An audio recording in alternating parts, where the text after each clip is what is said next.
আসসালামু আলাইকুম ওয়া রাহমাতুল্লাহি ওয়া বারাকাতুহু।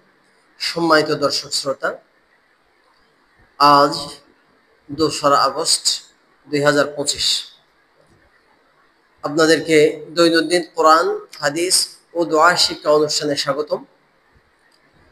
আজকে আমি কোরআনের যে আয়াতটা বাছাই করে নিয়েছি তার মূল ভাষ্য হচ্ছে, আল্লাহ তাআলা সাধ্যাতীত দায়িত্ব কাউকে চাপিয়ে দেন না। আল্লাহ তাআলা বলেন, লা ইউকাল্লিফুল্লাহু নাফসান ইল্লা উসআহা লাহা মা কাসাবাত ওয়া আলাইহা মাকতাসাবাত। অর্থাৎ আল্লাহ তাআলা কোনো ব্যক্তির উপর তার শক্তির অতিরিক্ত দায়িত্ব চাপিয়ে দেন না।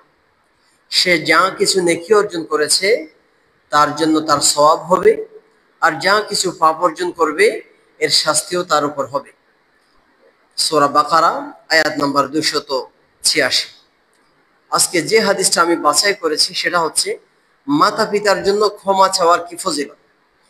عن أبي هريرة رضي الله تعالى عنه قال قال رسول الله صلى الله عليه وسلم إن الله عز وجل لا يرفع الدرجة للعبد الصالح في الجنة فيقول يا ربي أنى لي هذه فيقول باستغفار ولدك لك। হযরত আবু হুরায়রা রাদিয়াল্লাহু তাআলা আনহু থেকে বর্ণিত, তিনি বলেন, রাসূলুল্লাহ সাল্লাল্লাহু আলাইহি ওয়াসাল্লাম ইরশাদ করেছেন, আল্লাহ তাআলা জান্নাতে তার কিছু কিছু নেককার বান্দার মর্যাদা বৃদ্ধি করে দিবেন। বান্দা তখন বলবে, হে আমার প্রভু, আমার জন্য এসব কোথা থেকে, কি কারণে এলো? তখন আল্লাহ তাআলা উত্তরে বলবেন, তোমার সন্তান তোমার জন্য প্রার্থনা করার কারণেই তোমার মর্যাদা এভাবে আমি বাড়িয়ে দিয়েছি। এই জন্য আমরা সবাই আল্লাহর কাছে নেককার সন্তানের জন্য দোয়া করি।